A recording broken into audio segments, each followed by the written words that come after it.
What up, man? We got to Yo. really fix this thing. That intro is fire. I was rolling. I was Okay. like, I was dancing over here, man. It's like, what do you say? No giants in the game. It's in the jam. I had some really good speakers, some bass. That joint bump, boy. You can see that in the club. In the club. You know what? I was thinking about changing it. You remember that old song? Came out. We ready.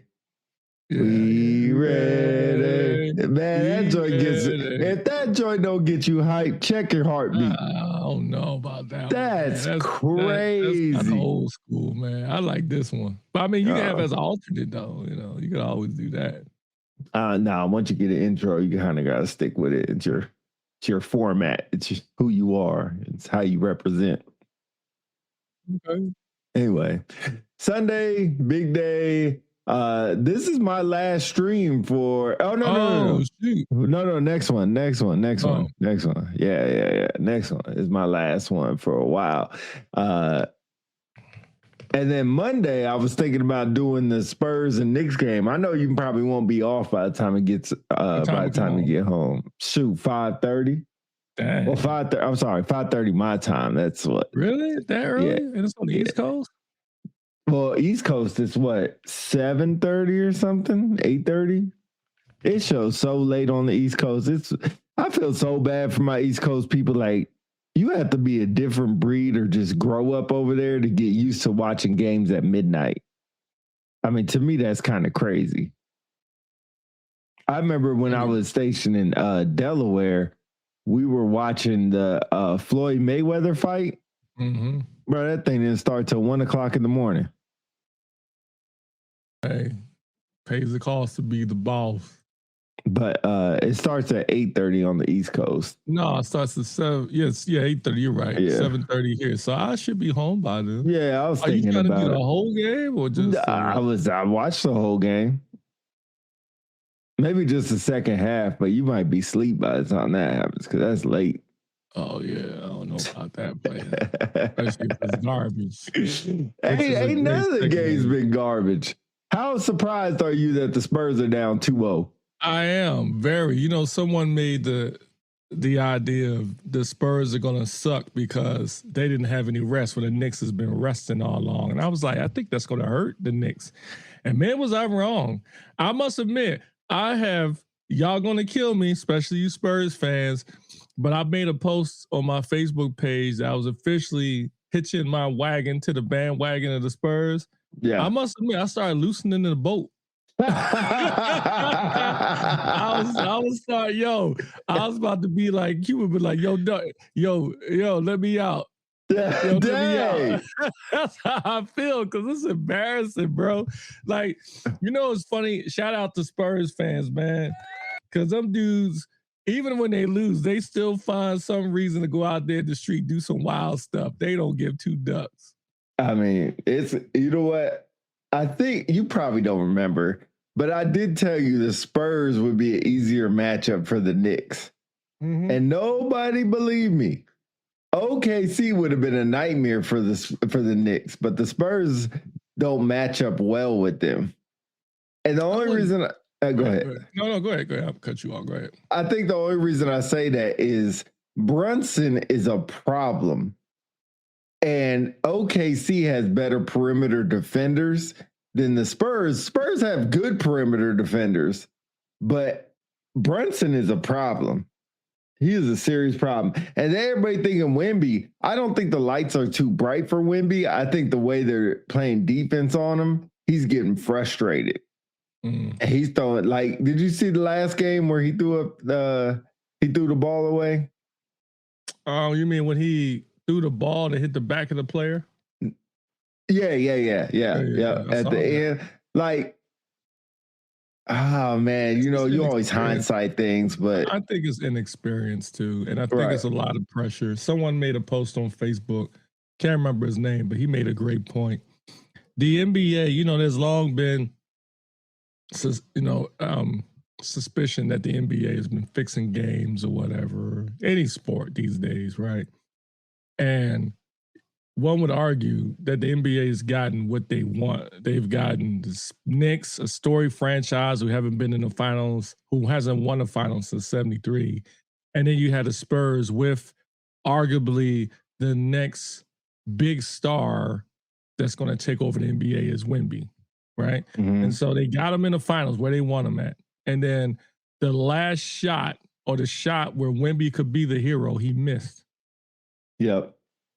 And I think let's see, what's up, Freddie Kincaid? What's going on with you, bro? Freddie Kincaid says that turnover off the back of Castle is just IQ chemistry. Yeah, and I think it's a lot of nerves too. I think this is going to make Wemby stronger. I hate to say it, but the boat from my wagon is slowly starting to come out. I think it's over for the Spurs, bro. I know y'all ain't gonna like it. I think they're gonna go down 3-1 and come back to San Antonio. Yeah. And if they can win that, that's really their only hope. It's really looking bleak. And I'm sure in the locker room it's bleak too, because they have an inexperienced head coach. It's not like they have, I'm sure Popovich is around, but they ain't got Popovich there to kind of hold the team together. They're all young. They haven't been down 2-0 in the playoffs yet. They were at home and down 2-0. Now you got to go to New York for 2 games. And like you said, New York ain't won since the 70s. It's fitting to be crazy. Oh, bro. Like I said, I will be the first to admit I'm wrong on several accounts. One, I was wrong about Jalen Brunson. Like, for years, like, I know I seen him played in Villanova and all that, but I really didn't watch this dude. I was like, what's the big deal about Jalen Brunson, man? I mean, like, I'm looking at his stature, like, he ain't all that. See, it's over for sure. Freddie Kincaid says, it's over for sure. Knicks in 4, ain't no gentleman sweep. Ha. Dang. Savage. Hey, Spurs made it out the West. Our brother. Spurs made it out the West, but the Knicks look unbeatable. I don't know if they're unbeatable, but it don't look good that they won't win the finals. And here's another reason why. I looked it up last night. I woke up in the middle of the night thinking about it. I said, let me do a little search. So I said, when was the last time a team in the NBA finals was down, 2 games and won the finals? Go ahead. No, I was going to say it was 5 teams total. What was the one you was going to say? The Cavs and Warriors? Correct. Yep. In 2016, it was 4-3 the Cavaliers won. I think that was fixed anyway, but that's another story. And I think the Cavs, or was it the Heat, San Antonio? You close. Heat and the Mavericks. Heat and the Mavericks. Oh, yeah. That was fixed too. Those are both LeBron James teams, right? Oh, well, LeBron been to 10 finals, so it's hard not to find him in one. Hey, Gene Harrison, I got a question for you if you're still on here. Let me know. I got a question for you. Kind of funny question. And then you've got the Bucks and the Suns in 21. The Bucks play the Suns? Yeah, in 2021. Who the heck was on the Suns? 4 games to 2. Was that Durant with the Suns? No. It wasn't? No. All right, let me fact check that one then. Yeah.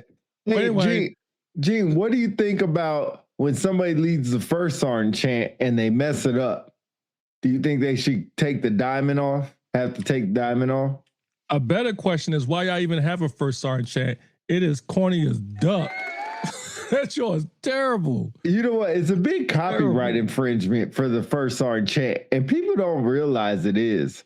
But it's from that old movie where they say gamma, gamma, gamma, gamma. Yeah, School Days. Yeah. And people don't, it's like people have never seen it.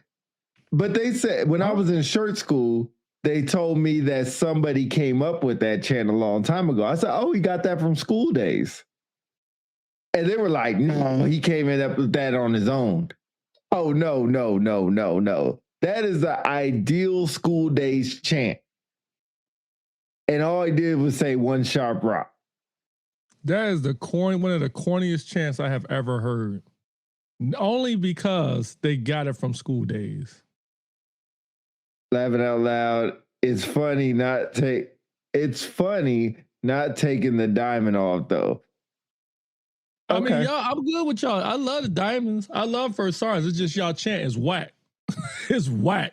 You And know, y'all need to change that joint. It's whack. yeah, practice it prior for sure because it sounds crazy when you mess it up. You better For than sure. me. If I was on, I would be playing it right now just to show you, to illustrate it. I know Show- it ain't the right thing to do, but Show I'm what? playing an example of a bad chant. You know who I'm talking about. Oh yeah, it was horrible.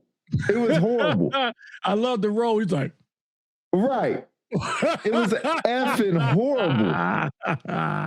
Like, this is a prototypical person who just wants the limelight, and it looks stupid as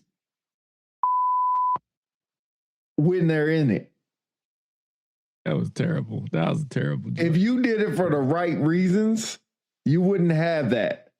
If y'all want to see it, I don't give a duck because you effed it up your damn. Let's illustrate what is the, before we get on that, let me quickly finish the finals thing, then we can quickly go back to that. Yes, the Bucks did play the Suns. It was Devin Booker's Suns in 2021. Dang it, what? Giannis won the finals with the Bucks. They was down 2 games and they won.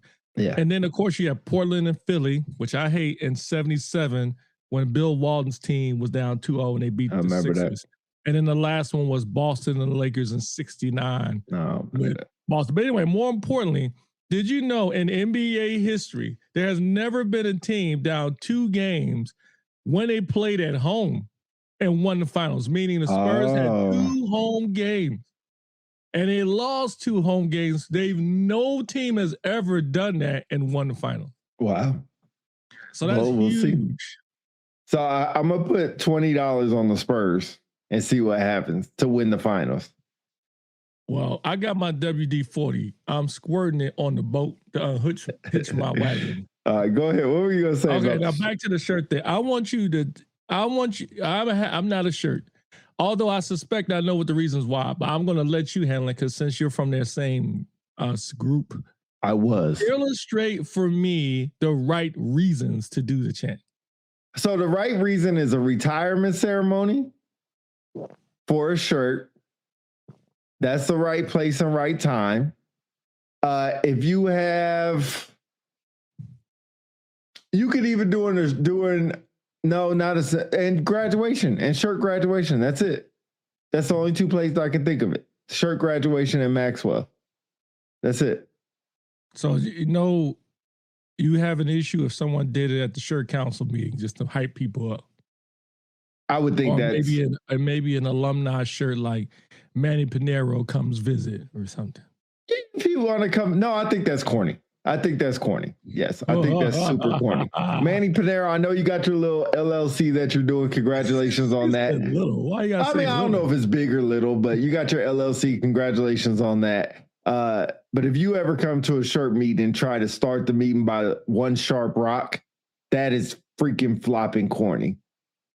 Some people love it. I think it's almost like, when you got, what's that group called? The Qs, and they do their little thing. I think that is hype. I get hype when I see them do things.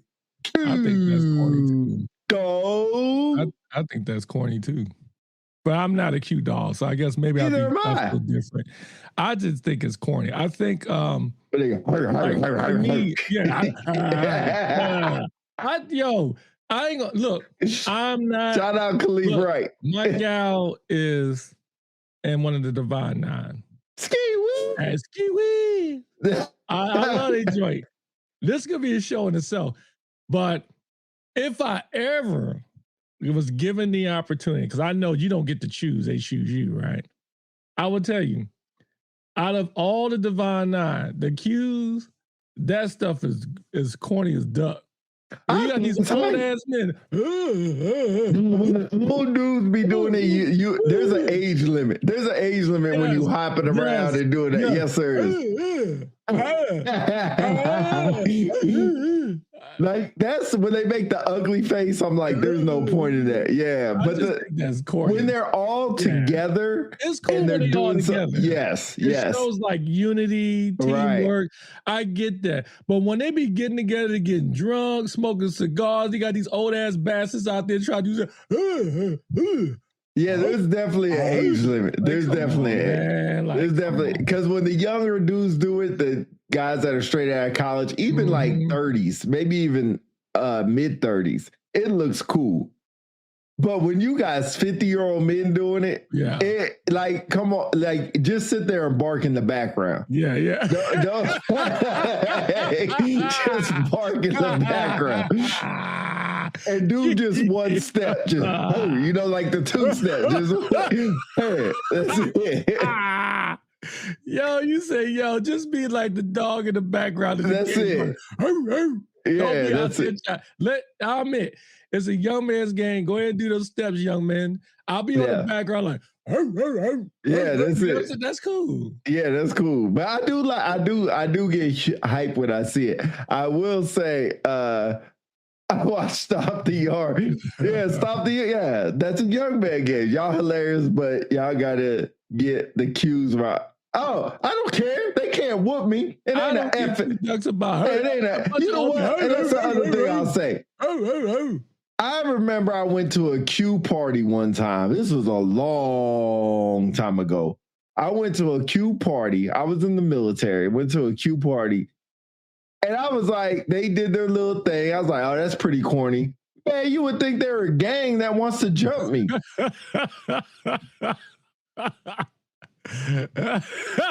I'm like, yo, y'all are not a gang. I don't care how big and like, if y'all want to be a gang, then be a gang. I thought it was supposed to be a fraternity where y'all guys are fighting for colors. You make it like purple and gold. Exactly. Like, relax, homie. Purple and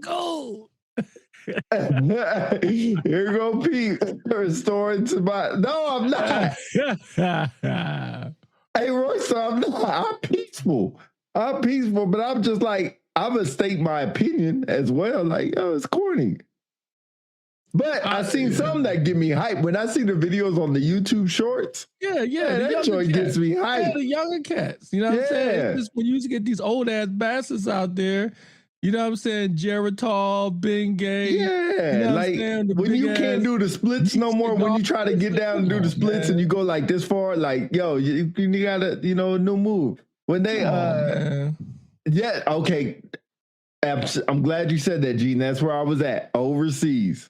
Maybe it is different over there. But I'm just like, it's almost like the Freemasons. Boy,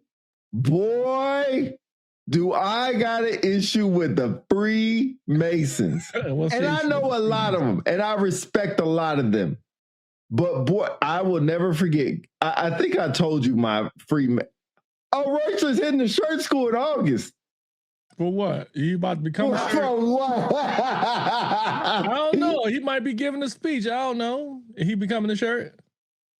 Royce, I hope you come in the shirt. And Brown's there right. Great again. Stop with this chant nonsense. Brown's there right now. Who? Dale. Oh, Dale? Yeah. He'll do the chant. Hey, Dale is a company man. Dale will definitely do the chant. They'll definitely do the chant. What's up, Struthers? Diamond. Sharp. What's up, Tony Williams? Pete choosing violence. How do I always get the gun loaded today? Yeah. Freemasons, let me tell you. Did I ever tell you my Freemason story? You was about to. This is kind of R-rated. But I'm going to tell you it anyway, because this is my Freemason story. And when I tell a Mason, they say, oh, you just got the wrong chapter. I don't care. It's just like running into a bad cop at the gate. You say cops suck, right? All cops suck. So that's why I say all Freemasons are a problem. I ain't going to say the base I was at, but it was a long time ago. We were there together. Somebody recruited me to go to the Freemasons. They thought I'd be a good candidate. They wrong. Yeah, for real. Freemasons. So I go there to the first meeting, and one of our teammates was the big brother, the Don, the Daddy Warbucks. Big Daddy Almighty. Yeah, he was one of them. This dude We were getting our books. We were standing in line. There was like 8 of us. We were standing in line. We were getting our books. They were telling us, you're going for this. So anytime anybody quizzes, you got to do it. This is how bad it was. If you're in the DFAC eating, and I was a young airman, so I eat in DFAC, and a legit Freemason comes in, it's almost like the mob, like a made man comes in. You have to get up and leave. I heard about that. Yeah, I think you told me the story. I'm listening. Then, so this is what he does. He tells us all these rules, and some of it I'm okay with. This, like, even if you're in the BX, if you're in the BX and a made Freemason comes in, you gotta leave. Like, what the fuck? What if he comes in my room? I gotta leave? What if he comes in my dormitory? I gotta leave? I wish he would show up to work. Can I leave work? Room, you better leave. Right. He show up in your room. So then here's the last thing they did. What's up? Yeah, hey, done. I'm being dead ass. So this is the last thing he did. He grabs ice cream, puts his finger in the ice cream, like a gallon of ice cream or whatever, puts his finger in it, and he gets a good little swoop off of there, right? And he says, everybody has to take a lick, and it has to go all the way down. And he takes the first one, and then puts his finger up to somebody's face, and the mother effer takes a lick. On a lick. What an ice cream cone. Bro, I put my books down. I did an about face, and I was out. And then they were like, vanilla. Vanilla. I don't like ice cream, but. And then they were like, they try to stop me as I'm walking out. If you walk out, you can never come back ever again. You'll be kicked out of Masons forever. Goodbye. Shoot, goodbye. I hope y'all didn't spend a lot of money on the paper, because y'all just wasted a lot. I hope you got an alternate lined up. Call an alternate. Lick your God blessing finger on day 1. What the hell's going to happen on day 2? That's how they show you a little commitment, though. Yeah, I'm not committed to that. I'm not. Almighty.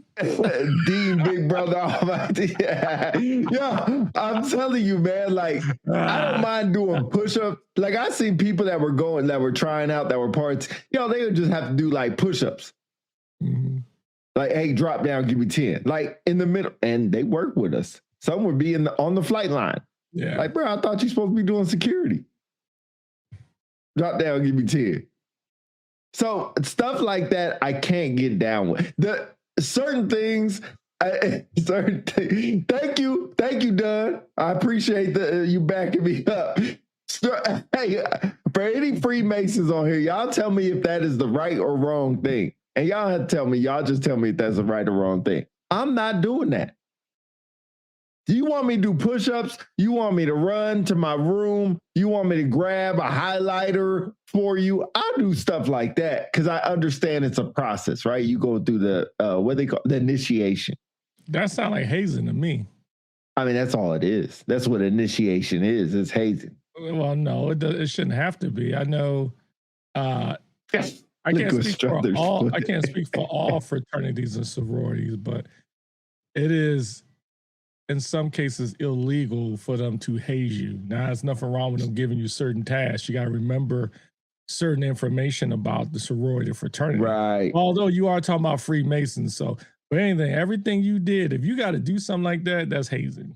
Yeah. So that's why I don't mind if you quiz me if I get it wrong and you make me do push-ups. That's common. That's fine. But lick your God blessing finger? Like, come on, bro. That sounds like some Blood Brother stuff back in the day where you cut your hand and, man, come on, dog. Sweat blood. Yeah, man. He said that's a definition of hazing. Yeah. But in all seriousness, though, they shout out to the Divine Nine, because them dudes and girls, when they are doing stuff, they're doing big stuff. Like the Alphas, I see them downtown doing stuff for the kiddos and stuff, like scholarships and stuff, AKAs as well. The Q Dogs, they host like different stuff for the community. So I think you have two dynamics. And this, like I said, this is another topic in itself. People who join fraternities and sororities. I'm all for people who join these things for a sense of belonging and they're active. But there are some people that join because they just want to say they're part of something. And they pay this and in some cases they pay this god awful amount of money just to get in it, just to say they won, and they buy all the gear from Amazon just so they can show that they have it, but they ain't doing nothing. All the gear from Amazon. Yo, Royce, you never said what you going to shirt school for. We need to know. And then so the chant, right? The Chiefs don't have a chant, do they? No, we don't got no goddamn chant. Chief. Yeah, I don't know what y'all. Well, you trying to steal now. I don't know what y'all would say. We ain't got time for no goddamn chant.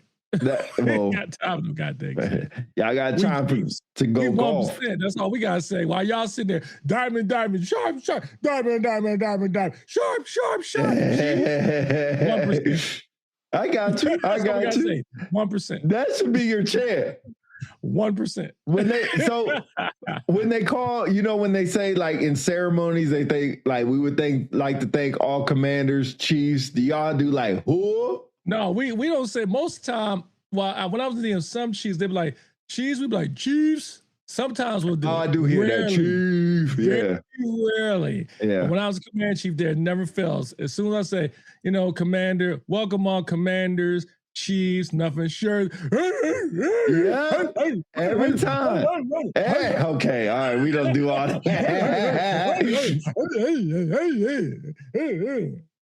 Hey, what I love is when they be like, what I love is they be like, diamonds are forever. You know what? I actually played that Kanye song at my retirement ceremony for a quick snippet. That's corny. Hey, Royster said, hopefully put on. Let me tell you, Royster. 99.9999999% pass rate in that school. There's no test. Obviously, they don't care about uniform standards. So you ain't got nothing to worry about. All you got to worry about is showing up every day and not getting in trouble in the hotel room. That's it. Wait a minute. I'm sure it ain't that easy, is it? Are you serious? Okay, so I haven't been there in a while. Yeah. I know there's a new what's the commandant's name? He's really cool, actually. I don't know who he is. Fudge. Somebody tell me the shirt commandant there. Donovan, newly graduated senior and CO Academy grad. Hey, you know what? Put some respect on her name. She was distinguished grad. Distinguished graduate. I didn't win distinguished graduate at CNCO. Oh, that's obvious, but anyway. Hey, but look how I turned out. Hey, give me one. All right. Let me say, is it that? What is that? Somebody tells me the shirt commandant's name now. Black dude. I cannot remember his name. Nico Johnson? Nico Johnson. Yeah. Nico. See, I say black dude, you know exactly what I'm talking about. Thank you, Chief. That's all I had to say to describe him. Look, Sean said that's our short school standard. Yo, Faye Donovan DG and sang the national anthem? Oh, she sang the national. Girl, you didn't tell me you was going to sing the national anthem? Yeah, I didn't even tune in. Oh, I got to find their video. They got the live. Yeah, they got the live. They got the, if it's still up there. Interesting. I always like people saying, shirt school. So Roy said, let me tell you, all you got to do is get your bio together, get an LOR together that's already written, and that's it. And show up every day. And all you're going to do is run through scenarios. And these scenarios are book scenarios, not real scenarios. So all you got to do is play along, be the company man. If you want to win the Commandant Award, just be the you know what? We don't promote leadership. We promote loudership. So just be the loudest one. When it's PT, just yell and scream. When it's time to do something, just be the first one to be like, come on, guys. That's all you got to say. Let's go, team. Diamonds, whore. Say that a couple times. Commandant Award. That's it. That's shirt school in a nutshell. But be careful on the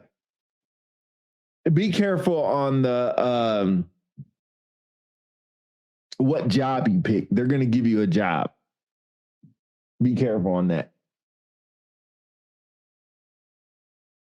Yeah. There we go. Just to clarify, are you saying this? Because, I'm sure there's some folks when they hear this stuff that Corey says that explains it.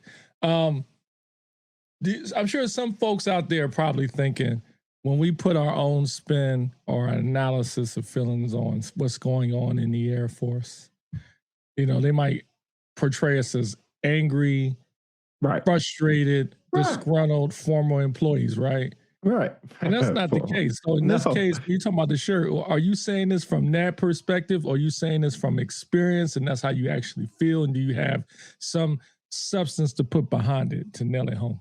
I think more or less in the latter than the former. So of course I've been through the school. So it's almost like, there's shady stuff that happens in the NBA and they just call it politics. There's politics to why people don't get playing time. It's not that they're not good, and we're just saying it. That's really it. But we've all expressed it. I think first sergeant is probably one of the best jobs you can have in the Air Force if you're the right person. If you're the right person and actually care about people and don't just try to find a parking spot. Don't just want to have a parking spot. It's one of the best jobs you can have. Now, the school, how much can they teach you? It depends on your career field. A lot of it, like if you're an intel person and you haven't had like 4 troops or troops that get in a lot of trouble or haven't seen a lot, haven't had to go through Article 15s, it might be eye-opening to be a shirt to get all that experience. Or if you're a cop or a maintainer, you've probably seen it all, done it all. So it's just different. It's just different. So Gene Harrison was security forces, so he can speak to it. It's probably an easy transition for him. All you got to do is worry about the culture that you're being embraced into. Like when I was in FSS, their culture is completely different. I'm not used to 90% of the squadron being on Monday through Friday, down days, holidays, PT during work. I wasn't used to that. So that's a culture thing I had to learn. But when we're talking about the school, it's almost like talking about a chief leadership course. I can guess to what happens, and people can point out 3 or 4 things that were good, but most of it's just showing up. Mm-hmm. What really can they teach you? There's a bunch of people that guest speak and come out there and talk to you about their experience and what you're going to do and stuff like that, but it's nothing crazy. Faith, how was the uniform? Did y'all do uniform inspections in senior and COA? We're about to find out. I'll tell you, I haven't seen it yet, but I've been getting a lot of text messages. So we'll see. The school is like ALS. You learn as your job goes on. There you go. Gene, that is the political way of putting it. Yes. The school is like ALS. Academy, do you think First Sergeant Academy is necessary? Yes, it is. And because if it is necessary, what part would you cut? Or you think it's not necessary? Stephen Peterson said, for the newly selected Master Sergeant, would you recommend trying to get a job at the Pentagon, becoming a First Sergeant, or stay in the squadron? What's up, Stephen? I like your last name too. The Pentagon like the plague if you're a brand new Master Sergeant. What's your career field? What's your career field? I mean, you got to get a little bit more information, but goodness. Avoid it. Stephen, we'll get to your question. I appreciate you asking a question on unpopular celebrities, and I'll leave that for mostly the chief on here, but I'll give my Master Sergeant opinion. And but what was your question about? Oh, do you think shirt school is necessary, and what would you take out? Yeah, if you said it is necessary, which you did, what would you take out?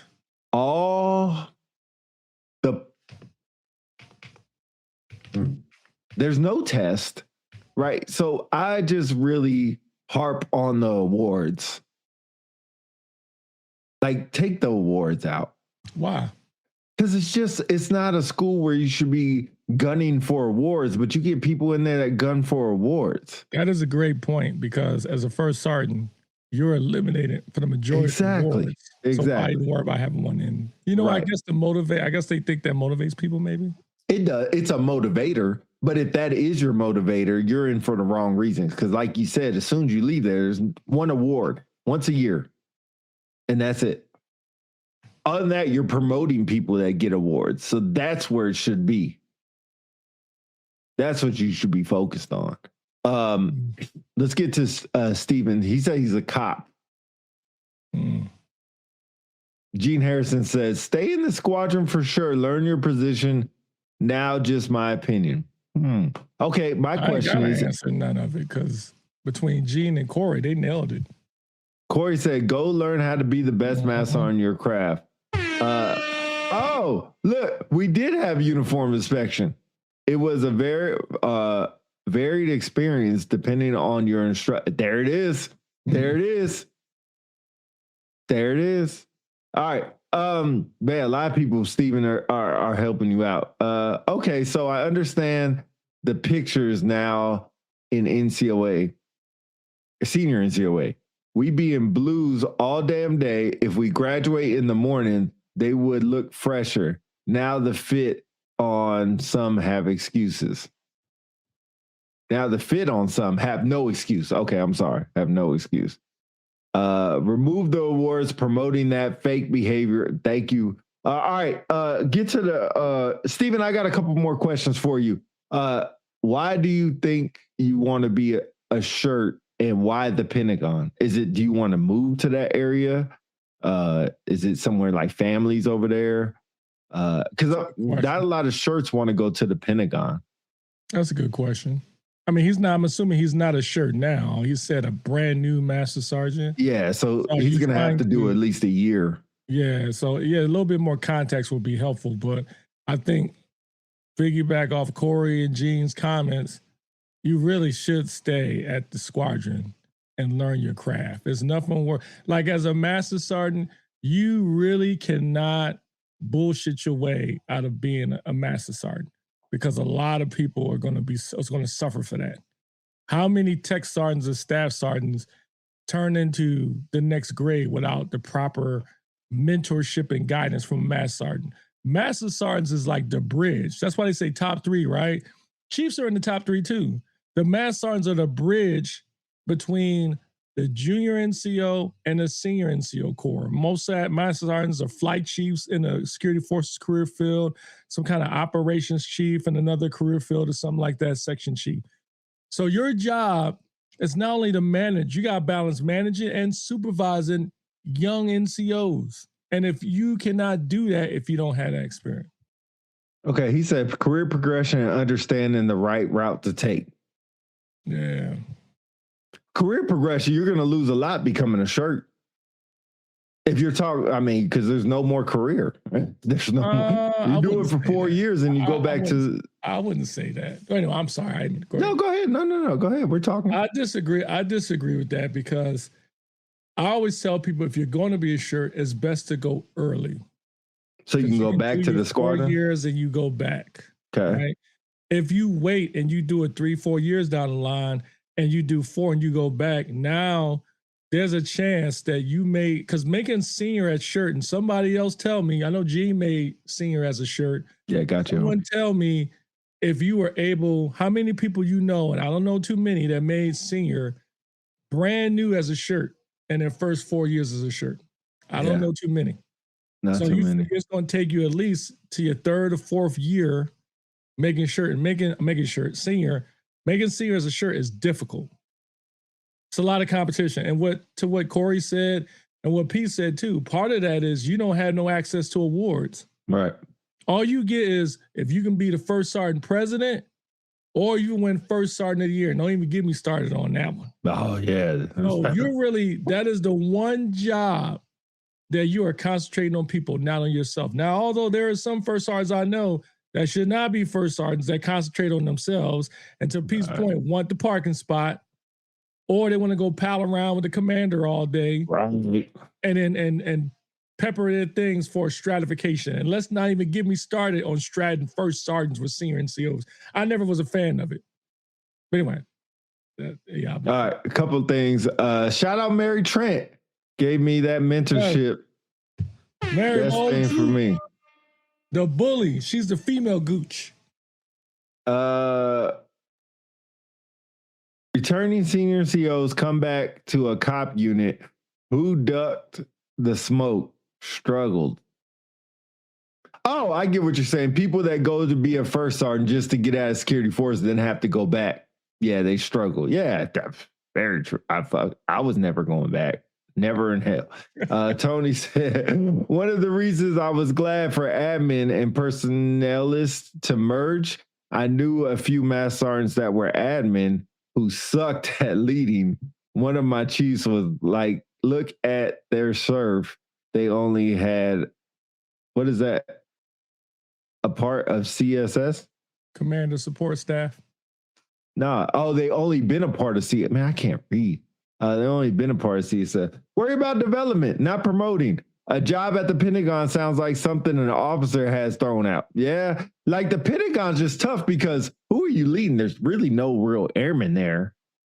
Well, I mean, there's a purpose for that. The Pentagon is more the strategic level. So don't get me wrong. There is some utility to being at the Pentagon. I just feel if you get more bang for the buck as a brand new master sergeant being in the unit, then going shirt, then going Pentagon. In other words, if you were to rank them as a brand new master sergeant, unit, shirt, Pentagon. You don't need a Pentagon right now. Okay. Because like if you're going to be at the Pentagon, depending on job, case in point, let's say you know master sergeant security forces, and you go to the Pentagon and you work like say A3. How much are you going to be able to provide to A3 if you're a brand new master sergeant? You could give them the perspective as a tech sergeant if you were in like the 820th or something and they're working on like deployed combat wing type of stuff, if that's still a thing. Right. But it's not. You want to go to the Pentagon when you have enough knowledge in the field to contribute, because the type of stuff you're going to provide is going to shape the field. And here you are, no one likes someone trying to give stuff down to the field and you have no experience because you've never been there. True. You know? So anyway, that would be there you go. Yeah. Hopefully that helped you out, man. But I will always say never close the door on an opportunity. Yeah. So if that's an opportunity that you think is a once in a lifetime thing, which I'll argue is not, but there is timing. Like Chief said, there is timing for this stuff. So if you want it, man, go get it. But there's our perspective and a lot of other people's perspective as well. If you need anything, always reach out. You can always leave us a voicemail as well, and just ask questions or give comments. We always appreciate that. There you go. While we on this, perfect quick segue, break off the program. Congratulations to all the brand new mass sergeants first off. Congratulations to you guys entering the top 3. I would like to spend 2 minutes, and anybody in the comments, if you want to give some words of wisdom, you can do so too. But I'd like to share some words of wisdom for the brand new master sergeants. And action. And action? Yeah, go ahead. Yeah, I thought. Oh, okay. I didn't know if you want to go first. All right, so real quick, I'll try to keep it within 30 seconds. Brand new master sergeants, congratulations. Congratulations. You have reached the top 3, the top 3% in the Air Force. Take time to enjoy this milestone. Most people get to a point when they join the Air Force, they say, my goal is to make master sergeant and retire. That's like in most people's mind, the pinnacle. Yeah. Like make master sergeant and retire. Master sergeant is a respectable rank to have when you retire. Please, one, take time out. What's up, Thor? Take the time out to thank your family members and your supervisors and your commanders. Reflect on how you got here to be a master sergeant. But after all that, time to go to work. Do not be one of the master sergeants that we talk about in circles, as well as, first sergeants do it. Talk about these inactive master sergeants that all they do is worry about making senior, getting the next award, worrying about buddying up to the senior master sergeant and the chief, out there in the top 3, but not in their unit. You know what I mean? Like your job now is to learn your job. Now you get the challenge of being a manager and a supervisor. So how, your job now is not to just give orders. Your job is to manage the ship and give orders at the same time. Not only that, your job is to show what right looks like. So all you master sergeants, when y'all go to your senior NCO induction ceremony, do not, I repeat, do not, I repeat, do not. Matter of fact, let me illustrate this point. Do not, I repeat, do not show up at the senior NCO induction ceremony without a mess dress. Don't be that guy, because your job is to show what right looks like. That's the price of admission. You're a mess sergeant now, buy the damn mess dress. Don't be saying, oh, the reg says it's optional. It's optional, all right. But don't be that guy, because I'm telling you, it ain't going to help. And then the last thing I'll leave you with is that now is your time to help somebody else. Help those tech sergeants. I'm telling you, those tech sergeants, those staff sergeants, they're in the trenches struggling. Don't forget what it was like being a tech sergeant. Show them what right looks like. And a lot, this is the last thing.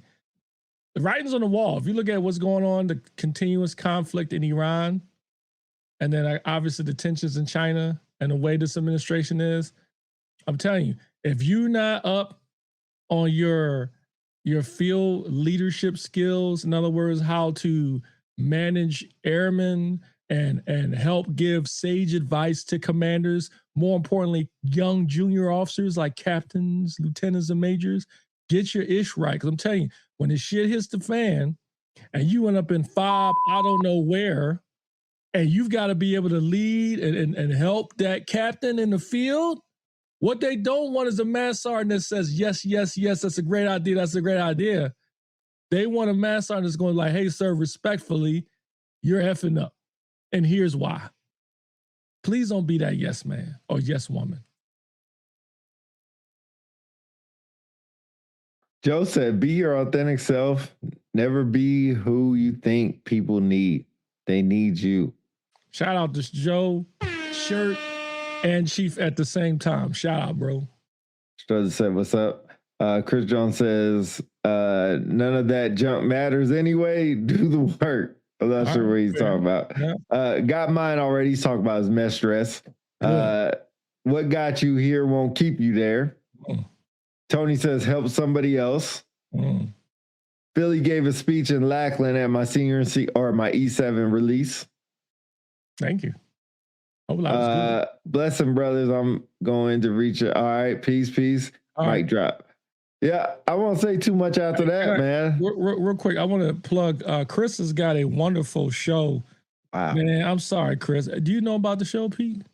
Nah, Chris Jones. He's got like a it's kind of like a hybrid podcast / music show where, man, and when I find it, I'll put it in the chat, but it's real good. What he does is he talks to different people, give different leadership perspectives.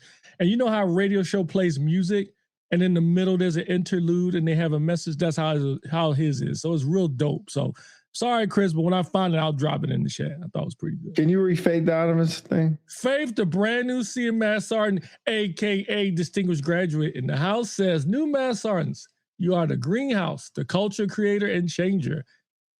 Be a thermometer with your airmen and not a thermostat. Ooh.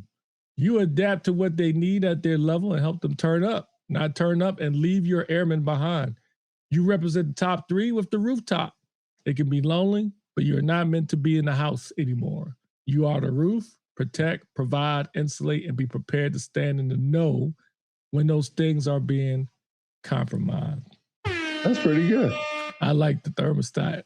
The thermometer, not thermostat. Big Corey says, listen, you may be wrong, relax. Everyone else is nervous too, but you have to make a move. Nobody cares about selfies.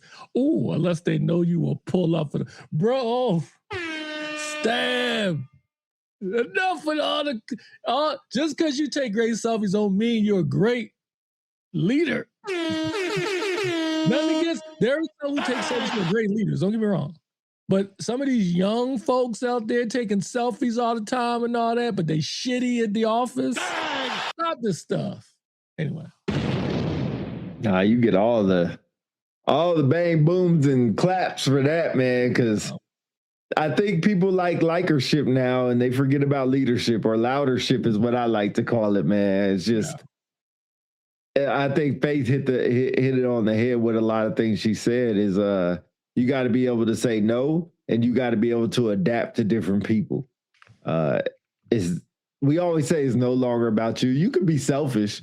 You have your time to be selfish, and you'll get opportunities to be selfish. Senior NCO events, senior NCO outings, that's your time to be selfish. But if you haven't trained your technical sergeants or staff sergeants to do your job, you can't take the day off. Yeah. If you really feel like you have and they can do the job, be selfish, man. Take a day because you're going to work hard for that day. And people might not see you working hard because they think you're just in the background, how we see a lot of Chiefs be in the background not doing stuff, but they work hard. So take your time. Take your time. But I think both nails on the head is you don't have to take selfies and, oh, this airman said I was great today. Let's take a picture. This airman, I helped this airman out. Let's take a picture. Sometimes, man, you move in silence, man. Not sometimes. I say you move in silence probably 80% of the time. And you know what? When people appreciate you, they'll take a picture of you and put it on their Facebook. You ain't got to be tagged. You ain't got to be liked. You ain't got to repost it. That's when you know you're making accomplishments. Somebody had a question for you. Charles Davis. What's up, bro? DC, what words did you give to the folks that didn't make it when you spoke to them? So, Cortland Holloway, a.k.a. Corey, he was my old exec when I was in DM, man. Phenomenal dude. Anybody that knows Corey and DM, he was that dude. He was sharp. He was professional. High motor. Oh. Sorry, go ahead. Oh, high motor. Worked for the airfield, the pilot community. I think he was doing stuff on planes or something. I forgot. He wasn't a pilot, but he was anyway, tech sergeant, sharp dude. Everybody loved him. But he could not make master. And it confused all of us because he's such a phenomenal guy. And when he didn't make it, it was 2 years he didn't make it. And, you know, as a leader, we would always get frustrated because we'd be like, yo, the Air Force has got it wrong. How's this guy not making it? And then you hear this other dude name, a girl name. You're like, this is bullish. How is this not possible? Yeah. But what I would always tell Corey is like, yo, you know, everybody is not the same. But when I didn't make chief the first time or make senior the first time, and I felt like I was so close, I'm about like 2 points or half a point. You know, I give myself, and we said this before, but I give myself like 24 hours. Yeah. I reflect. I get pissed, you know, drank some ginger ale, 2-3 cans of ginger ale, you know, eat some Mike and Ike's, whatever you might get 2, 3, 4 old fashions. I just drank a lot of ginger ale. And then the next day I said, you go to work. So I told Corey, for people who don't make it, it's not an indictment on how good or bad you are as a tech sergeant. There's so many factors involved. But one thing you got to look at yourself in the mirror and ask yourself is, did you do everything possible to get over that gate?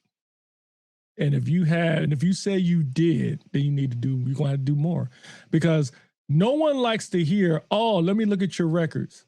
Man. Oh, here's why you didn't make it, because you're missing the MSM on top. Or you didn't go to an overseas base. No one really can tell you definitively why you didn't make it, because you know why? It's too much human element involved. You know, 1 year, and then the worst part, when people say, well, I don't understand, I didn't make it, Chief. Last year, I had a 397. I missed it by 2. This year, I had a 367. I dropped 20 points. There's nothing I can tell you definitively why you dropped. It's just a different board, different expectations, different competition. You just don't know.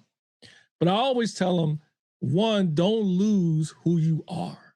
Don't try to be like the person who made it. Be who you are. Not only that, remember why you want to get promoted.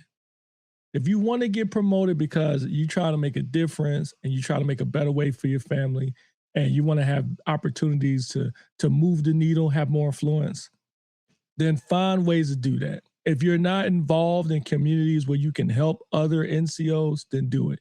If you're not involved in something where it's making you a better leader, and obviously, I mean, one of the reasons like education or professional military education, not to do it because you think it's going to increase your board score. Do it because you're preparing for the next grade. Anyway, I'll ramble on all day, but that's what I would tell people. There you go. There you go. All right, where we at next? Knock out the mask on stuff. Let's see. Did we finish the first sergeant chant thing? I don't want you. You don't have to go down that road, man. It's not even worth it. I'll let you put a bow on that one. No, what are you about to say? I just think the chant probably would be better for me if it was done by people who know how to actually. I don't know how the chant goes, but I've seen good and bad chants. Oh, well, I seen the worst one a couple weeks ago. In my opinion. Yeah, you're right. I seen the worst one I seen ever, and it's by somebody who just wants to get likes and put it on their video. And they messed it up and still put it on their video. Like, what are you doing? Like, don't put something out there. Like, if you're live, like we're live, we're going to mess things up. You can't do anything about that. But it's a recording video. And you messed it up. Bro, it's like 3 different words and you just repeat them over and over.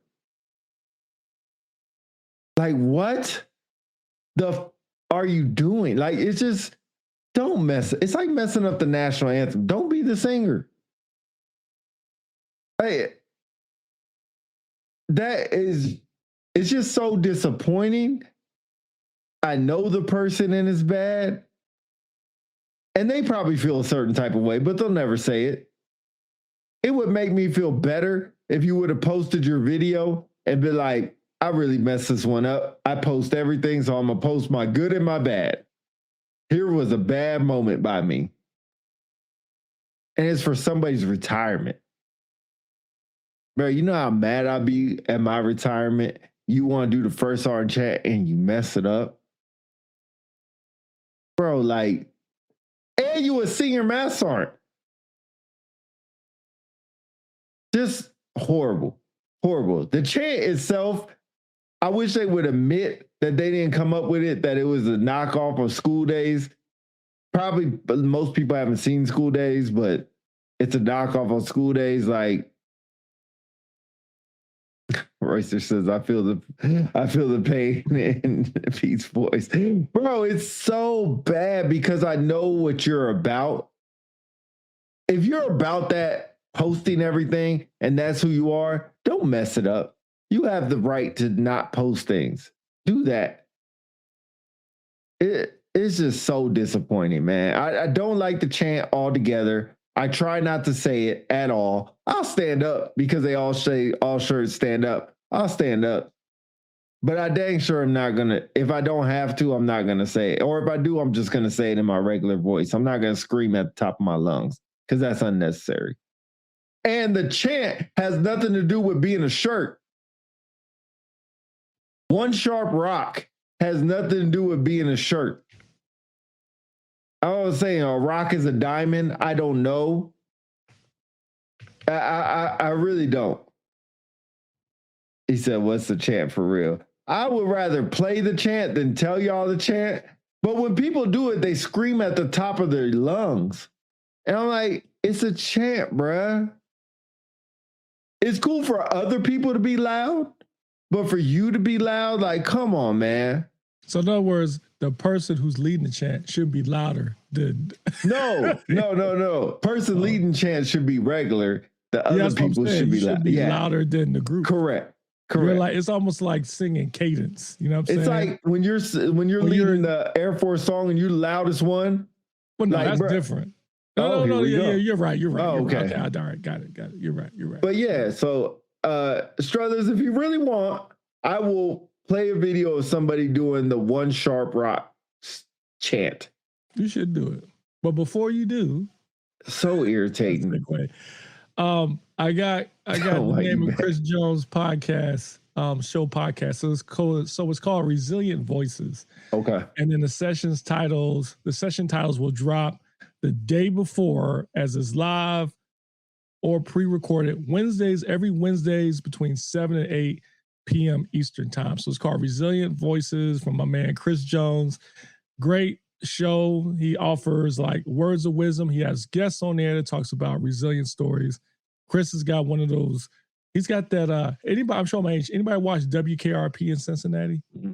It's an old show back in the day about a radio show. It's like a comedy.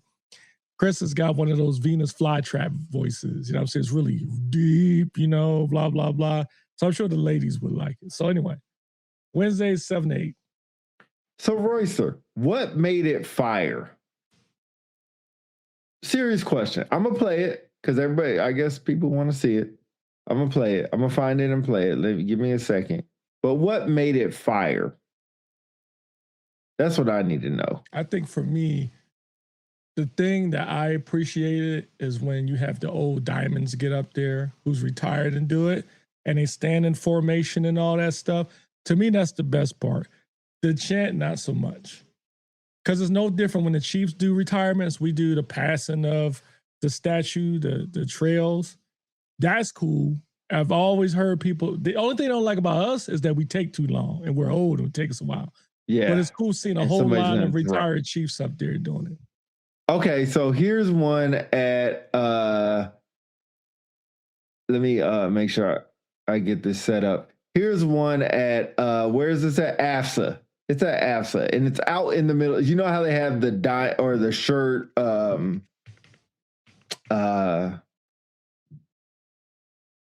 Worldwide. I think it's called Worldwide, where all the diamonds get to AFSA and they could go and do Worldwide. So it was at Worldwide. I think it was when we were there, but I wasn't assured at the time.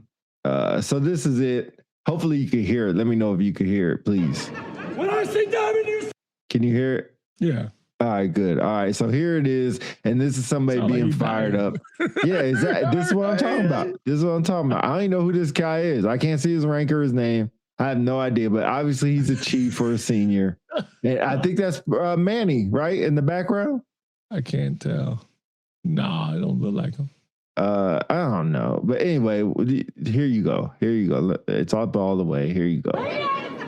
when I say diamond, you say what? Diamond. What? Diamond. What? Diamond. Diamond. What? What? Diamond. Diamond. Diamond. Diamond. What? What? What? What? When I say diamond, you say sharp. Diamond. Sharp. Sharp. Diamond. Diamond. Sharp. Sharp. Diamond. Diamond. Diamond. Diamond. Sharp. Sharp. Sharp. Sharp. When I say diamond, you say rock. Diamond. Rock.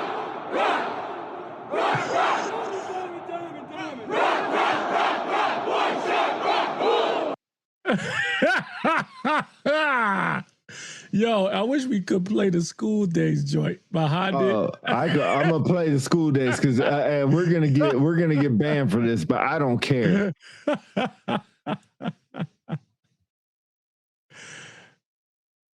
Gamma, gamma, gamma, gamma. Gamma, gamma, gamma, gamma. Sharp, sharp, sharp, sharp.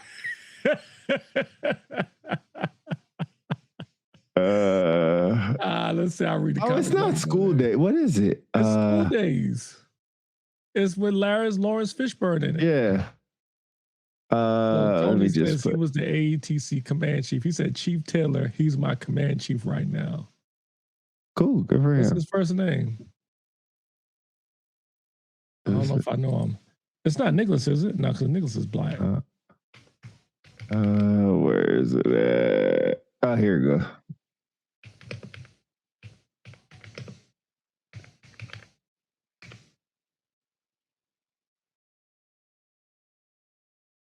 There you go. All right. We're probably going to get banned for this, but here y'all go. Now here you go. Here you go. This is why I get so irritated about it. Yo!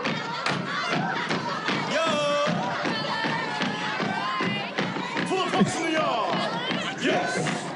Full of gammas. Good God. Yes. When I say gamma, you say pump. Gamma. Gamma. When I say gamma, you say pump. Gamma. Gamma. Gamma. Gamma. Gamma.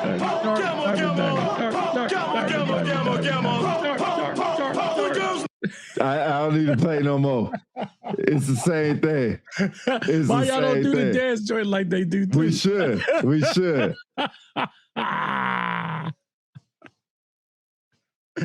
True Hollywood stories. You heard it hers first here from school. You popular celebrities. Yeah, P-U-I. I've been dead. I'm dead. Look, Royston, when you go there, you can tell people. You can tell people. Right? Don't tell people, Royston, when you get there, show them, hey, what we're missing is the dance. Let me show y'all. And show them the video. They be like, hey, that sounds just like our song. Well, it is your song. You just changed the words. Pete, I almost messed up my haircut. It's the same thing. That's why I get so frustrated. It's like, I don't understand what there is to be hype about that. I'm not a shirt hater. Like I said, I think it's one of my best. I mean, military working dog is definitely the best job, but shirt is right behind that. Debatable. But debatable. We don't need a chant. We don't need a chant. Evergreen said, I can't with y'all. Perfect pause. I'll just say, yep, these be those Spurs songs. Hey, Charmin, we ain't lying. And they get so hyped with that. When I say Diamond, you say, right? Diamond, right? Diamond. Like, shut up. Shut up. That's what I want to say, man. That has nothing to do with your job whatsoever. If it had something to do with our job, I would be cool with it. It has nothing to do with our job at all. What does one sharp rock have? I'm trying to think of what Chiefs would say. We would say nothing. we just like, would y'all say 3 roofs on top? No, we'd be like 1%. Yeah, that's what I would say. Like, we got shit to do. I would, you know what, when they say we like thank all commanders, Chiefs, 1%. That's what 1%. I would like. I would be 1%. Hyped off that. Top one. Yeah. I would be hyped off that. 1%. Holler. Holler. Yeah. Holler. Yeah. Oh man. But anyway, there y'all go with the one sharp rock whore. What's the point of the whore at the end? Shirts don't say whore. Oh, well, apparently they do. We don't ever say whore. 80% of the shirts just don't want to be in the career field no more, which is respectful. I was in the 80 percentile. Is that wrong? No. No, I don't think so either. Yeah. If you want to be a military working dog because you don't want to be a cop on the gate no more and you don't think you can get off, do your thing. All right, Faith. Congratulations again. Peace.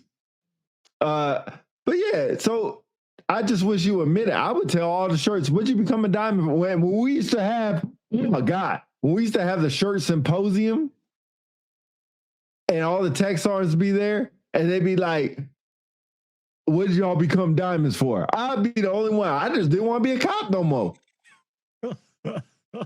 Everybody else, the people. I want to help people from the inside. You can do that as a math sergeant. You know what you like? You remind me of that skit on the Kanye West College Dropout. Why don't you sing something so the kids can be motivated, Kanye? And you sing that drug song, that's you. Yeah. What the duck are you doing, Sergeant Peterson? We wanted you to be hype and excited about being the first sergeant. You only want to do it to get out of the K-9 career field. You get down there. Pete got big feelings about this. I'm so tickled. Yo, I'm being serious. Pete, you get the best job in your time. No. First sergeants will always be the best job. I've never been in a job where I can help more people or heard more stories where I can have it. I will always say that. I will admit that. Yeah. The best job to have is being a first sergeant. And I just wish they would make some tweaks to it to make it the most, I'll put it like this, it is the best job, but it could be better. I mean, any job could be better, but there's some things about first sergeants I wish they would tweak to make it even better, because I think, as we mentioned earlier, first sergeants, y'all have to give up a lot to do your job. And I've seen some really good first sergeants who I feel like they should have been promoted, but they weren't. And I'll say, like, I didn't mind carrying around 2 phones. I didn't mind the early morning phone calls or late night phone calls or midday phone calls. I don't want to, everybody says, oh, I get calls at 2 o'clock in the morning. No, you don't. No, you don't. They happen, but not all the damn time. You get calls at 10 o'clock in the morning too, and 12 o'clock in the afternoon. So stop it. Number two is I can say I just want to be in my career, out of my career field, and still be a good first sergeant. I don't have to say, it's not an effing job interview when you ask me why I want to be a shirt. Now, if I'm talking to the command chief and I'm doing my command chief interview with why I want to be a shirt, I'm going to be the company man and do a job interview and say, I want to be a shirt to help people. I want to be a shirt because I think it's the best. I always inspired to be a shirt. It's the best job in the world. I couldn't wait to be a shirt. Man, putting that diamond on is so respectful. I like walking down and people saying, hello, shirt. Mother effers don't even know my name anymore. They just call me shirt. It's probably like Chiefs. They just call you Chief. Yep. So you lose a little bit of that. What I liked it when people say, oh, man, you saw him Peterson. That's what I appreciate. You know what? Honestly, I didn't. I disagree. I look at it as it's almost like, and I'm not saying being the chief is the same as being the doctor. I'm not saying that. All I'm saying is I'm kind of doing an analogy comparison. Like it feels good to hear because like it's an achievement. Not everybody gets to be a shirt. You know what I mean? Like when you retire as a senior, when people know you, they call you senior, but I would argue most people would know a shirt more than they would know a senior. That's true. Probably the closest would be a chief. Chief, you meet a whole bunch of people. But as a shirt, technically a shirt, in other words, put it this way. When you retire, your ID card says Master Sergeant Peterson, retired, right? True. Mine says Chief Master Sergeant Counsel. True. But the correct term for a Chief Master Sergeant Counsel is Sir, Chief Master Sergeant, or Chief. Mm-hmm. For a Master Sergeant is Master Sergeant or Sergeant, right? Mm-hmm. Mm-hmm. But when people know you, they're going to call you shirt. That's true. Because they knew you was a shirt. That's true. When you put your uniform back on for a ceremony, you technically put on the diamond. True. That's how you retired. True. So I think it's great. Amber said, I think some folks use shirt as a copy or cop out for addressing things or helping at the frontline supervisors or flight chiefs, superintendent level. So I can imagine it's unnecessary taxing for some aspects. It is. It is. But I think when you do it for the right reasons, there aren't a lot of people that can be shirts. I'll be honest, there's not a lot. But when you get a good shirt, like there's a dude that comes on here, Terrell Farrar, is a phenomenal shirt. Phenomenal. I thought he was just a BSer, and I saw that dude in action putting on the shirt hat, and I said, oh, like there's levels to this game. But he did it for 4 years. I was like, there's levels to this game. I told everybody with the next shirt meeting, I'd be like, yo, there's levels that I did not think I thought I knew it. But now I know there's levels to this. I do not have everything to be successful. I will say one of the great things about being a shirt, and I'll get off the shirt tangent. You are involved with people who will help you. So if I need something from the Med Group, I can call the Med Group shirt one-stop shop. When I need something from OSS, when my AC is out in the building, I can call the CE shirt and, almost like a chief, right? You call the same thing. Not probably can get it fixed that quickly. But what shirts can do is get down there to the airman level, get down there to the master sergeant level, get down there to the tactical level, and can tell them, hey, Sergeant, whatever, Michaels. And they'd be like, what's up, shirt? What you need? Hey, there's somebody, blah, blah, blah. Can y'all help me out? Yeah. And they would love to do it. When chiefs ask you, it almost sounds like they're asking you for a task. Like you better or else. When a shirt asks you, it's more or less, can you do me a favor? That's the way I look at it. They should use the influence to be good. Most shirts do. They'll call somebody and help them out. I can't tell you how many times I went down to FSS and say, can you help one of these people out? They're running late. They're behind. They need their ID card after hours. And most of the time it's not a chief calling me. It's a fellow shirt that says they're airmen. It's funny when a chief does it, they usually do it for themselves.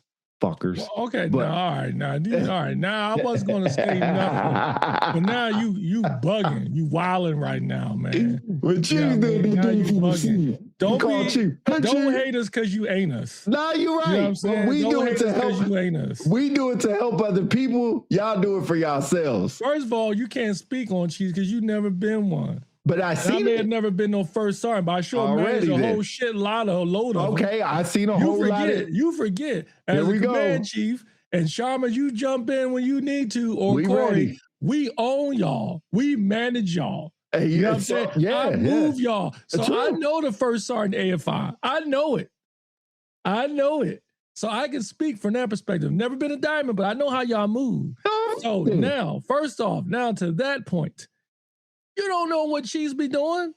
Just like there are bad shirts, there are bad Chiefs too. You didn't say that, but you assumed. I have seen other Chiefs call in for favors for themselves. Like who? And not and you don't think shirts do it? Jason Schaefer is a big example. Oh yeah, we do. I've done it before. I've done it before. Yeah. But I've called just as many people to help other people as I did to help myself. But you don't think other Chiefs do it? Like Jerry say, you better stop. You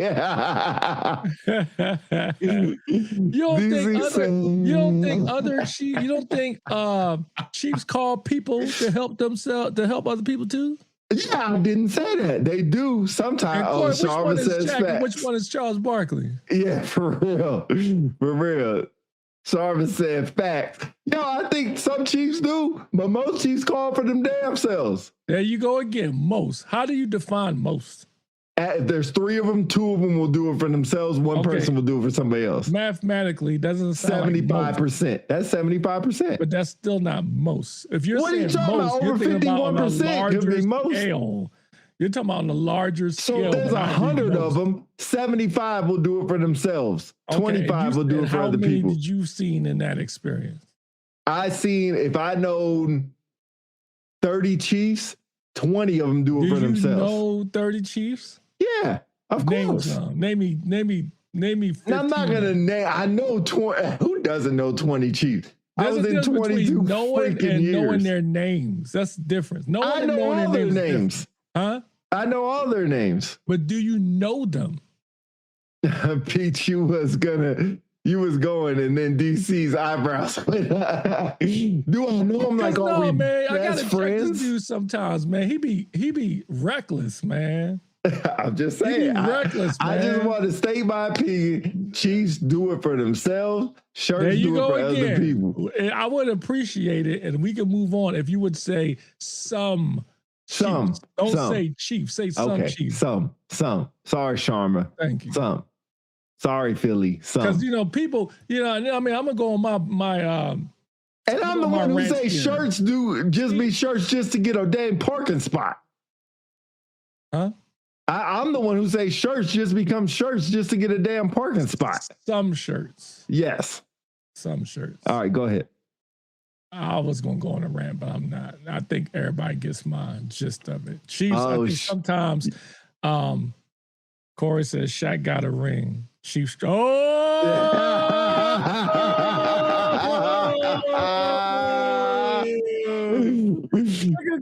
dropping the dot. That's right. Yeah, bro. Yeah, anyway. We got something that you don't got, Charles. That's actually pretty good. That's actually pretty good. I love that one. Hey, Corey, big Corey, you got He was in on the shirts. Now he's in the Chiefs. Right. Tell us who you're not mad at. I'm not mad. He was help most people without them even knowing. True. That's true. Strother, like true. In my career, even when I wasn't a chief, I will name a couple that I can think of. Jody Butler, Tony Johnson. Jody Butler, Tony Johnson, Eliza Cruz, Chief Gregory Jordan, Chief Ellen Jones. Those are the chiefs when I quickly think of that they worked so much stuff behind the scenes to help people, and they've helped me. I would not have been here without them. You know what I mean? Mm-hmm. And then there's some chiefs, I won't mention their names to protect the innocent, just like some that abuse their power. And we didn't talk about this on the show yet. I would like to. When there was that comment on the Airman NCO page says, Command Chief, stop sleeping with your execs. That's another story. Now, I'm not going to mention any names. I'll just say command chiefs that are doing that or taking advantage of junior members and doing that, they wrong. I don't care about if you were in love or you can't define love by rank as bullish. Tony Williams, I'm sorry, Pretty Tony, as you call him. Yeah, as we call him. Thomas said, Pete is the definition of telling me you're a hater without telling me you're a hater. Don't tell him I said that. Anyway. But yeah, Divine Nine.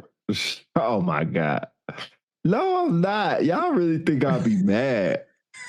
I'm not really that bad. I just think there's a lot of things that happen that people don't talk about. And I just be the one to talk about. That is be the one to talk about it. That is true. I do appreciate what Chiefs do. Let me. I'm not trying to backtrack. I know people say Pete trying to backtrack. No, I'm not. I still stand on what I said. But there are a lot of Chiefs that will help people out behind the scenes. And the good ones, you will never know that they did.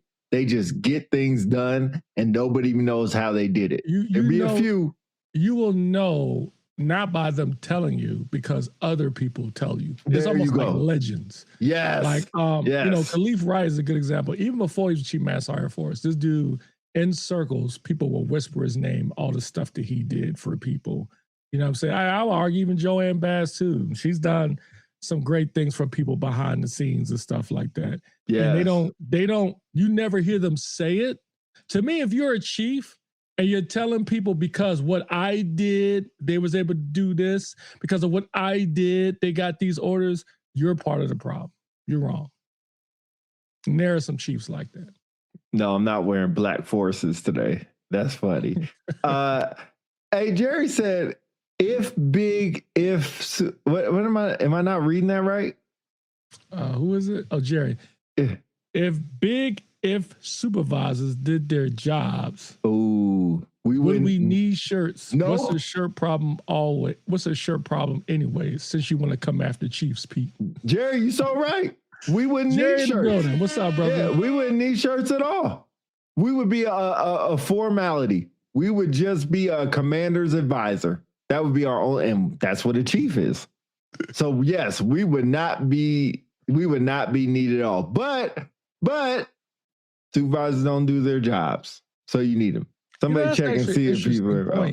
What does that say about our service? Because we're the only service to have a job, and as first sergeants, all they do is take care of people, right?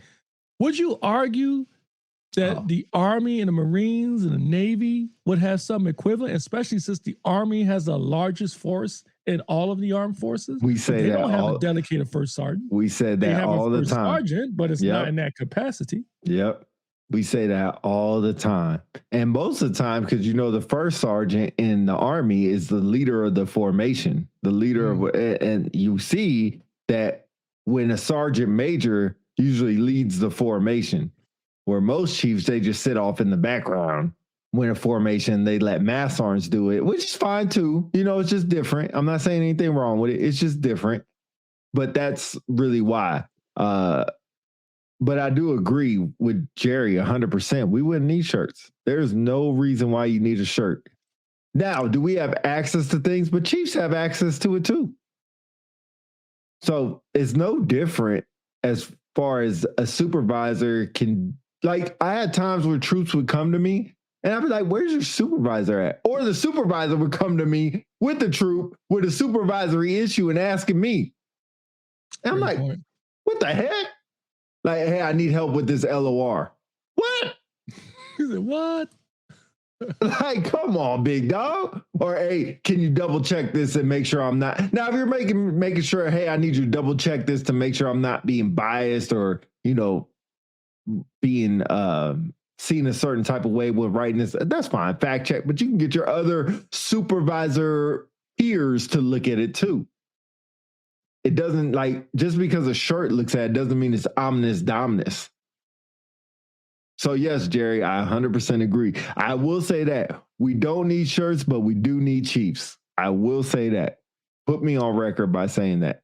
Hey, I want to give shout out Corey's comment because I do agree with him. He said, "We need the peace of the world, though, forces accountability." So I would give you your flowers. Oh, thank even you, though you're Struthers. reckless, you be reckless sometimes, but sometimes you need somebody to ask the why. Even if it's just like, "How dare you?" And then eventually somebody, all you need is one person to say, "Maybe he's right." That's it. Somebody, you know what I'm saying? It's like winning the lottery. You only got to win it once. You can lose it 25,000 times, but you just got to win it once. Yeah. Okay. Can we shift gears now? Yeah, sure. Yeah, okay. yeah. I was with my bride. We were looking good too, I might say. But we were at the Marlon Wayans comedy show because, Marlon Wayans is having his premiere of Scary Movie that came out yesterday. Scary Movie 12, or which one is it? I'm sure Wendy wouldn't like you hearing you say that. Which one is it? Movie 5 or something like that. Jesus, like Fast and the Furious. But which is big because the last couple of Scary Movies, the Wayans weren't in it. Oh. And they produced this one. So that's why this is big, right? And even though Rotten Tomatoes only gave it like a 20% score, it's set to break like records. They made like 100 million in one day or something like that. So people are going to see it. But anyway, here's my real question. We're at the comedy show. Marlon Wayans says, "Hey, I'm going to have a meet and greet afterwards for this amount of money. You can come up, get a free Scary Movie t-shirt. I will autograph it," right? Yeah. Which is cool because like, all right, you know what I'm saying? And then, we always go up and do what Wendy does, right? So here's the thing that shocked me. And I want to ask your opinion. Well, two questions. You paid the money? Yeah, I paid the money. Okay. All right. Yeah. 2 questions. One, is there a celebrity that if you met, you would not geek out on, but you would go and meet them in person and take a picture of them? There's only one and he's dead. Okay. Now who's that? Kobe. Okay. Facts. All right. Facts. And my second question, and y'all feel free to put in the comments what y'all think. Is there a celebrity out there that if you met, that if you got a chance to meet him, would you go up there and meet him and take a selfie or take a picture with him and pay it? All right, here's the other one. What do you think about a dude going up on stage to see another dude and you're letting the celebrity sign the t-shirt on your back? In other words, they're going to sign your t-shirt. Right. And you turn around, he signs it on your back. What do you think about that? That's fine. No, man. That's a man law, bro. You want me to turn my back to you and you sign something on my back? That's what he's doing. Man, bro. That's what he's doing. No, think about it. Like, first of all, Eddie Murphy. There's only interesting. I can only think of maybe 1 or 2 people in my lifetime, maybe 5, that was a male that they said, "Hey, come up and meet him." Because like I remember when I met President Obama the first time when I was at Andrews. That was a good one. I was like, "Hey." Yep. I was like, "Hey." He's like, "Counsel, how you doing there?" I said, "I'm doing fine, sir, Mr. President." They're good. I said, "Hey, I got this basketball here." "Well, I can't sign it for you, Counsel. I'm kind of in a rush." "I know, but it's for this little kid." He said, "I can't sign it, but I'll throw him a pass." I said, "Okay." I gave him the ball, and he just passed the kid. Okay. Second time I met him when he was coming off the jet in Andrews, he was the same thing. I mean, I got my name tape on him. I'm thinking he remembers me. "Counsel, it's good to see you again. How's your day going?" I said, "Doing good, Mr. President." I said, "Mr. President, you're doing a good job." "Counsel, that means a lot to me. I appreciate it." But I never thought about like getting an autograph. No. You know what I mean? And there's been celebrities I've met that I don't like. Nick Cannon, didn't geek out on him. Like didn't want Nick Cannon anyway. I'm just naming celebrities. Charles Barkley, didn't geek out. Let me think of another one. I can't think of anybody off the top of my head. There's been a bunch of WNBA stars I met, never geek out. Never. Like there'd be only one. Kobe is the only one that I would really have butterflies to go meet. There's been a lot of celebrities that I said what's up to. I'll just dap them up. "Hey, what's up, big dog? Good game. Good luck this season. Good job." I met Michael Vick. Didn't geek out. Peyton Manning. He signed an autograph for somebody else. Didn't geek out. There's not a lot of celebrities that could really take me there. Even like, I'm trying to think of like, who is the top? And I can't think of anybody that would just be like, oh my God, I can't believe I'm meeting this person. And I really don't get how people get like that over people. I would get like that over Kobe. I definitely would. Why? I would, Why? I think he's influenced me so much of who I am, and I could watch Kobe videos all day because of what they call the Mamba mentality or his mentality. Yeah, I don't geek out over that name, but I just like his work ethic. That's all I'll say. I admire his work ethic, and that's why I would geek out. Elon Musk, I wouldn't geek out, but I would love to talk to him. I would love to talk to Elon for a couple minutes. Tim Cook, I know he's not involved no more. I'd love to talk to him for a few minutes. So there are people I would love to talk to. Jay-Z, somebody I would love to talk to, but I wouldn't geek out over meeting them. I would not pay extra money to go meet them. I would not do a meet and greet VIP thing. Never, never, never. But you would do it for Kobe. Oh, Kobe, I probably drop 5,000. Oh, hell no. I'll try to run up and take a selfie of you. No, if I was dropping 5,000, I want 10 minutes with you to have a conversation one-on-one, uninterrupted. I would do 1,000 just for a meet and greet. Just shake your hand and get something signed. And that would be something I wouldn't do profit for. That would be something to keep for me forever. I look at it as maybe part of it is, I wonder, like some people subscribe to you never want to meet your heroes, you know, because then you might be disappointed, you know. If I met Yasin, if I had a chance to meet Yasin Bey, I would do it. I would pay to go take a picture with him. He's like my favorite there you go. Like artist. Love Yasin, man. Just like a lot of the things I do, it kind of mirrors his. I mean, we're both Sagittarius too. I just like his artistic spirituality is pretty cool. Yeah. Black Thought, would love to meet Black Thought. I met him one time at a concert, and even then I was like, man, all right, something. Right. You know what I'm saying? You know, even when I think about it, like, yo, I should have got my album autographed. He's always been one of my favorite MCs. I just never think of things for profit reasons.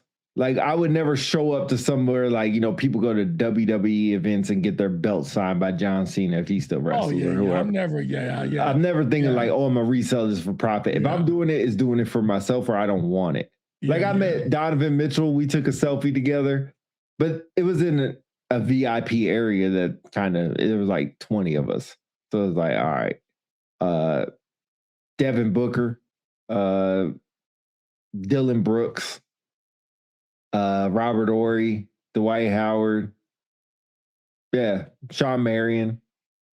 Never want a picture, but I'm just not like that. It takes a lot for me. Like, I mean, you had it happen when people come up to you, be like, "Oh, aren't you on that podcast?"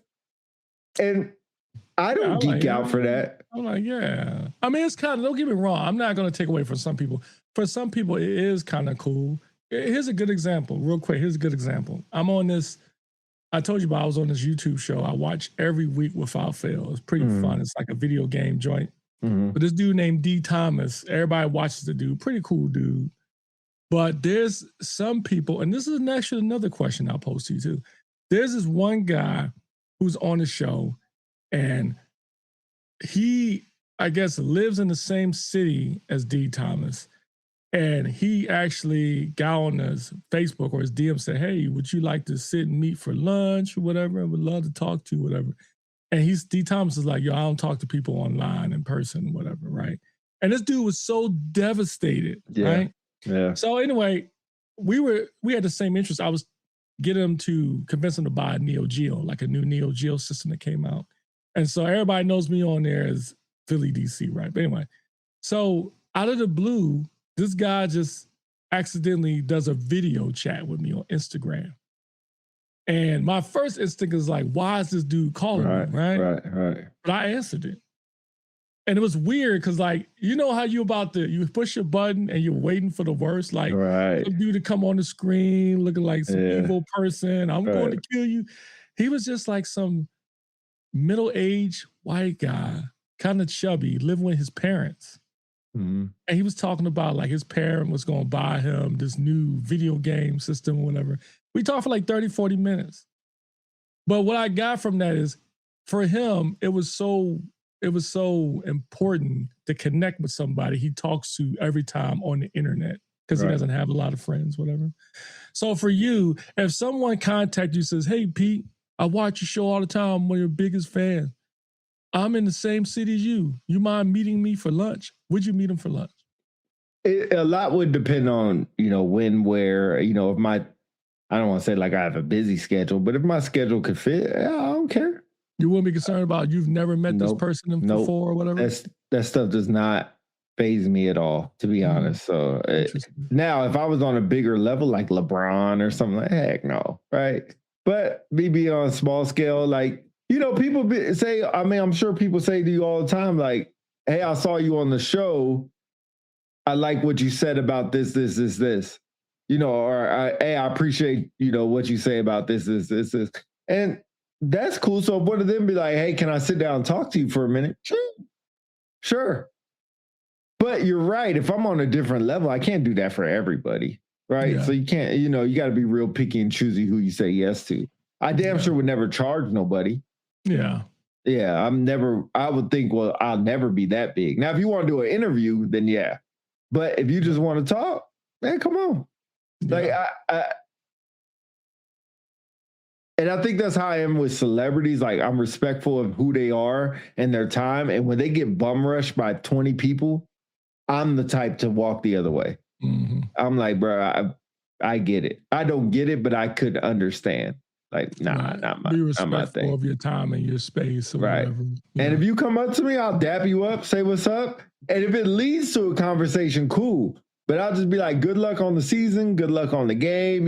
Hey, appreciate you for what you do. If they just say thanks and keep it pushing, I'll keep it pushing. But if they stop and be like, bro, what's your name? I'll talk. I'll have a conversation, but I'm never going to be like, hey, can you sign this for me? I might say, can we take a picture if we really have a conversation? Like, I'll be honest, me and Nick Cannon had a great conversation. It's what y'all talking about? Protection? Because that didn't work out well. You know what? I think you were there when he went to Germany. He went to Germany for the celebrity game. Yeah, I forgot about that. That was a fun time. Yeah, so we got to talk in the back for like 5 or 10. I really picked his brain about how to be an entrepreneur. That's really what we talked about, which was but he was like, a lot of his money was like on movies. And then he did the entrepreneur. So he had that buffer where he could fail. So I thought that was amazing. And then he started talking. That's when when Wild 'N Out first came out. So he's talking about that and how that's going. And then I think he has a little production company, Incredible or something like that. Mm-hmm. Nick Credible or whatever it's called. It's so he's talking. Yeah, he was talking about that. So, and then to see everything come about, it's like, wow, that's pretty amazing. But yeah, to answer your question, Kobe Bryant, it will never happen, would be the only person. Dunn said Deion Sanders. There's no way I'm letting some dude sign my T-shirt on my back. Not even Kobe? No. Not one person? I'm a man. Michael Jordan? No. You're going to sign it on this wall, or I'm going to put the T-shirt in my hand and you sign it that way. But I'm not going to turn around and let you put it on my back. No. No. I guess I understand that. Man law, man. No, I can't believe you paid money for your gal to go meet Marlon Wayans. Got to make dreams happen for my gal. That's her favorite comedian. That's where I go left. Is if it's her favorite comedian, she would only do that for him. I'm good with it. But if you want to do that for every comedian, okay, all right, I'm good with that. One thing about Wendy is she don't geek out on anybody. And she's a Scorpio. About Marlon Wayans, she's a Scorpio. Yeah, but if it's somebody like she's been a fan of the Wayans for the longest time. She's a big fan, and I think this is her 4th or 5th time we've seen him in a comedy show, right? Comedy show, and she won't do that for anybody. Yeah. Like she's very selective, but when he comes, she always supports him. Yeah. And so I'll pay the money to have him go up there and get I a respect t-shirt. that. No, I do I'm not going to respect go up there because it's like, Right. you know, I'm not going to sit here and portray you like, oh, you're my favorite. No, I mean, you're not, but I respect And not going to take away your wife's experience either. Yeah, that's her Exactly. moment. You know what I'm saying? Exactly. So I'm good with that. You know what I'm saying? And that's like me. If I met Kobe, nobody else better be there either. Take away my damn moment. And so, you know, if you know, Scarlett You about to get in Johansson, Halle Berry, and Tidra Moses show up, I would like to have my moment too and take a picture. See, I don't geek out over it. There's not one female I would geek out over. I always say geek out, say give me a picture. You know, even though I love Citron, but the basketball player. Yeah, I won't geek out, but I love Washington Mystics. I love Citron. Not that game yet. Boy, I love Citron. Okay. If she's watching this, I love you. Playing, or are you talking about all the above? All the above. I love Citron. Okay, yeah, you do. Yeah, Soji Citron. Soji. Okay, I want Sonia Citron. Oh yeah, I call her Soji because she make you drunk. Soji. She gonna make you drunk easy. I'm just joking. That might not be a good picture of her. It don't matter. I just love how she play. She look good to me. Like her personality, I love. I just love Issa Citron. Yeah. What happened to Anisku? Anisku, I don't like her anymore because her. She just fell off to me. Like she was like a fun, bubbly person. She just got too big for her britches. Like I love Asia Wilson. Asia Wilson, I met her before.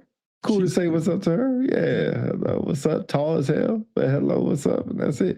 You know, I love Jackie Young, but Citron's my girl. Citron. I might geek out over Citron. Really? I might geek out like a little Kevin Hart, Rihanna. Ah! Yes. Yeah, I might do that over Citron. All right, I'm about to watch her. And just because not a lot of people would. Like Rihanna, anybody would. So I wouldn't do that for her. Yeah. I might get a poster like that of Citron. Nah, I wouldn't do that. That's too much. That's too much. Yeah, I agree, Corey. They need Sharma. They should bring back In Living Color. And the Wayans brothers, too. In living color, you can do what you want to do. All right. I think we reached the apex of the show. Yeah. We didn't do the dang pictures. Dang it. We can do it later. We can do it another time. Okay. Another time. Another show, another time. But maybe I'll get back here on Monday for the game. We'll see how I feel. And go from there. I'm probably going to go to the driving range today. Go hit some golf balls. Chill out. It's 95 degrees outside, so it's kind of hot. God dang. Yeah. But it's cloudy. It's cloudy. That's 95. Dedication right there. Yeah, it's not bad. It's not that bad. And they got misters out there. You're under shade. So I do miss that about Arizona. Yeah, it's not bad. Always got them misters. I miss Sounds like Pete would turn around and let her sign. Hey, on God, Charles, show wood. Show wood.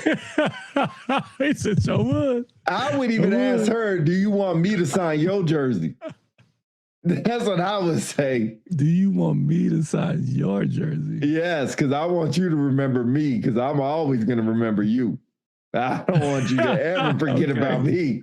Okay. That's right. Anyway, put a bow on it. Appreciate y'all for being on here. As always, more unpopular celebrities always coming soon. It's going to be Philly by himself, man, so show my man some support. Yeah. Show him some support. Don't shut down on the player. Yeah. But anyway, you got anything else? Next week? Nah, not next week. Next week will be last show. Last one. Yeah. All right, cool. Yeah. Yo, go Birds. Hey, no AJ Brown. By the time I next to you next week, by the time I talk to y'all next week, I might be off the Spurs bandwagon. They might be done. They might be. My NBA season might be over. Then we ain't talking about no sports for forever. Oh man, this is a terrible FIBA World Cup. FIBA World Cup is starting. And AJ Brown, forget that dude, man. I'm glad he's gone. I'm glad he's gone. But go Birds. All right, we out. Peace, peace, peace.